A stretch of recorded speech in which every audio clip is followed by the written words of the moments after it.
అది అన్నిటికన్నా దారుణం, ఆశ్చర్యం. అసలు చంద్రబాబు నిజంగా అడ్మినిస్ట్రేషన్ అంతా ఎలా ఉంటుంది అనేది ఒక చిన్న ఎగ్జాంపుల్ చెప్తా. చంద్రబాబు నాయుడు గారి అడ్మినిస్ట్రేషన్ అంతా లీకేజీల మయం. 1995లో 10th class paper leak. Chandrababu Naidu గారి అడ్మినిస్ట్రేషన్ ఎలా ఉంటుంది అన్నది ఒకసారి చరిత్ర చెప్తా, ఒకసారి వినండి. 1995లో 10th క్లాస్ పేపర్ లీక్, 1996లో ఎంసెట్ ఇంజనీరింగ్ పేపర్ లీక్, 1997లో ఇంటర్మీడియట్ పేపర్స్ లీక్, 2017లో 10th సైన్స్ పేపర్ లీక్, 2019లో 10th పేపర్ లీక్, 2025లో బీఈడి పేపర్ లీక్.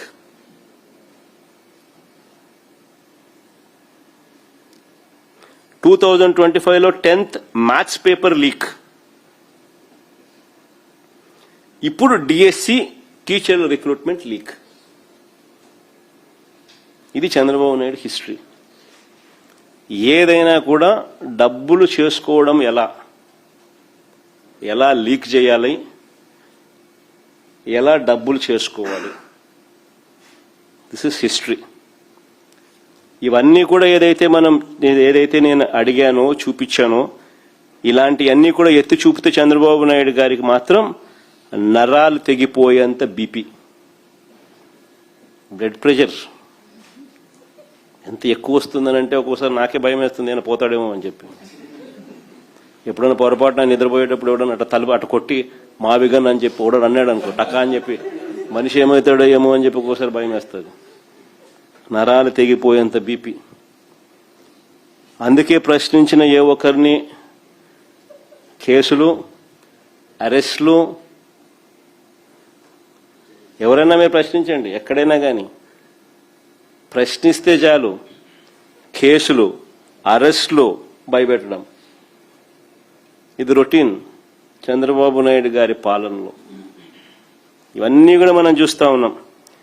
అయితే చంద్రబాబు నాయుడు గారికి ఒక్కటి గట్టిగా చెప్పాలి. అయ్యా చంద్రబాబు నాయుడు గారు, ఇప్పుడు ఉన్నది జెన్ జీలో ఉన్నాం, జెన్ ఆల్ఫా కూడా వచ్చేసింది.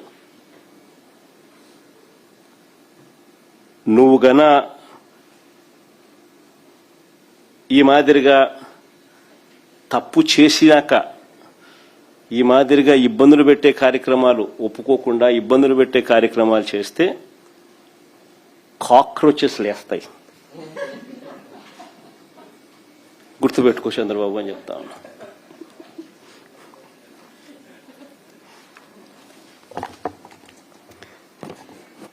ఆంధ్ర రాష్ట్రంలో మేము కూడా కాక్రోచ్ అనుకో.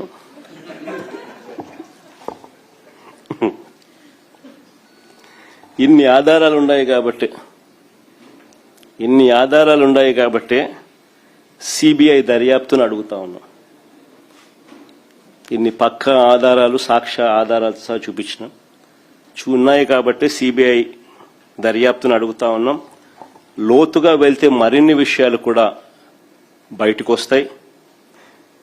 విద్యాశాఖ మంత్రి సాక్షాత్తు చంద్రబాబు నాయుడు గారి కొడుకు మంత్రిగా ఉన్నాడు కాబట్టి ఈ తప్పులపై విచారణ చేయడానికి చంద్రబాబు ముందుకు రాడు. సరికదా ఎదురుదాడి చేస్తూ తప్పించుకునే ప్రయత్నం చేస్తాడు. కాబట్టి ఖచ్చితంగా సిబిఐ ఎంక్వైరీ కావాలి, వేయాలి. అందుకే ఇన్ఫాక్ట్ వారం రోజుల క్రితం డిఎస్సి అభ్యర్థులంతా కూడా నా వద్దకు వచ్చినప్పుడు వారికి నేను ఒకటే చెప్పాను, వారి తరపున న్యాయ పోరాటంలో ఖచ్చితంగా వాళ్ళ తరపున వాళ్లకు తోడుగా ఉంటామని చెప్పాం. ఒకవేళ అప్పటికీ కూడా వారికి న్యాయం జరగకపోతే మేము అధికారంలోకి రాగానే ఒక కమిషన్ వేస్తాము, రీవెరిఫై చేస్తాము, అన్యాయం జరిగిన వారికి న్యాయం చేస్తాము, తప్పు చేసిన వారిని ఖచ్చితంగా శిక్షను కూడా శిక్షిస్తాము అని కూడా ఇంతకు ముందే నేను చెప్పాను. ఇన్ఫాక్ట్ రేపు రాష్ట్ర వ్యాప్తంగా నియోజకవర్గ స్థాయిలో వైఎస్ఆర్ కాంగ్రెస్ పార్టీ ఆధ్వర్యంలో చంద్రబాబు గారి 2 ఏళ్ల వెన్నుపోటు పాలనపై నిరసన ర్యాలీలు రాష్ట్ర వ్యాప్తంగా కూడా ప్రతి కాన్స్టిట్యున్సీలోనూ ప్రతి నియోజకవర్గంలోనూ నిరసన ర్యాలీలు నిర్వహిస్తూ ఉన్నాం. దగాపడ్డ రైతులు, దగాపడ్డ మహిళలు, దగాపడ్డ పిల్లలు, ఇలా దగాపడ్డ ప్రతి వర్గాన్ని కూడా కలుపుకుంటూ రేపు ప్రతి నియోజకవర్గ స్థాయిలో ర్యాలీలు నిర్వహించమని చెప్పి కోరుతా ఉన్నాం.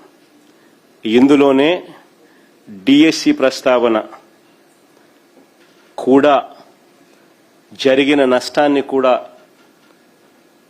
ప్రస్తావిస్తూ డిఎస్సి ప్లైకార్డులు కూడా పట్టుకొని చంద్రబాబు నాయుడు గారి మేనిఫెస్టోలో చేసిన సూపర్ 6లు, సూపర్ 7లు మోసాలే కాక చంద్రబాబు నాయుడు ఇచ్చిన బాండ్లు, పవన్ కళ్యాణ్ చంద్రబాబు నాయుడు గారు ఇద్దరు ఫోటోలతో ఇచ్చిన బాండ్లే కాక డిఎస్సిలో జరిగిన మోసాలను, అన్యాయాలను కూడా, దగాను కూడా, స్కాములను కూడా చూపిస్తూ ప్రజలకు సంఘీభావంగా దగాపడ్డ రైతులు, దగాపడ్డ మహిళలు, దగాపడ్డ పిల్లలు, దగాపడ్డ నిరుద్యోగులు, యువతకు నెల 3,000 ఇస్తానన్నాడు సూపర్ 6, సూపర్ 7 హామీల్లో.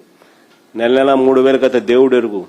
వాళ్ళకి రైట్ఫుల్గా రావాల్సిన ఉద్యోగాలు కూడా వాళ్ళకి ఇవ్వకుండా స్కాములు చేస్తూ అక్కడ కూడా దగా చేస్తా ఉన్న పరిస్థితులను కూడా ఎండగడుతూ రాష్ట్ర వ్యాప్త సార్, ఎవరైతే డిఎస్సి అభ్యర్థులు అన్యాయం జరిగిందని తిరుగుతున్నారో వాళ్ళని ట్రోల్ చేస్తూ సోషల్ మీడియాలో పెద్ద ఎత్తున ఫేక్ ప్రచారాలు చేస్తున్నారు. వారి కుటుంబ సభ్యులను కూడా ఇబ్బంది పెడుతున్నారు.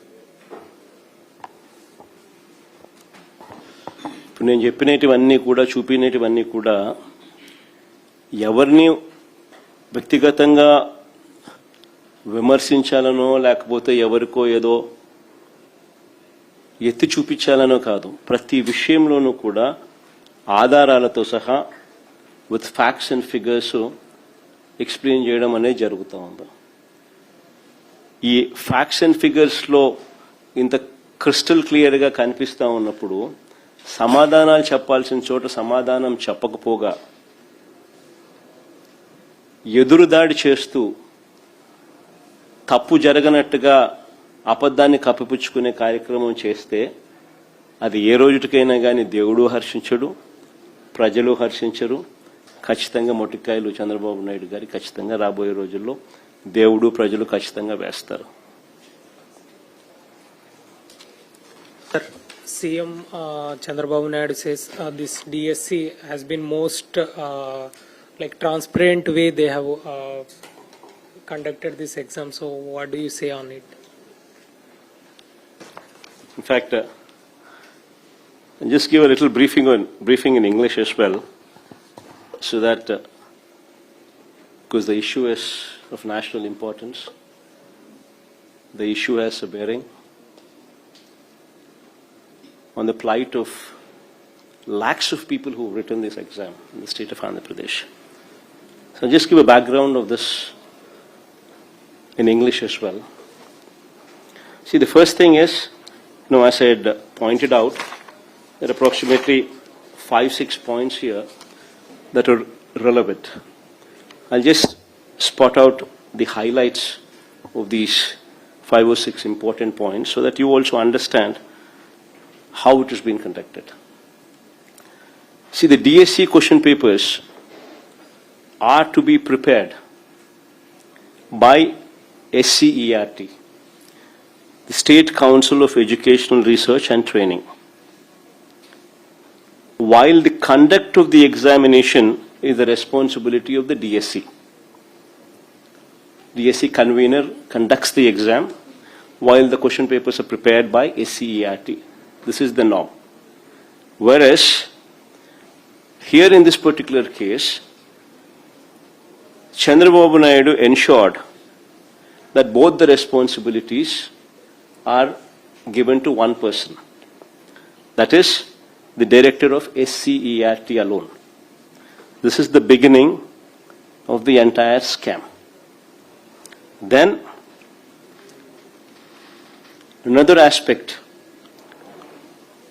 which reeks of scam going further is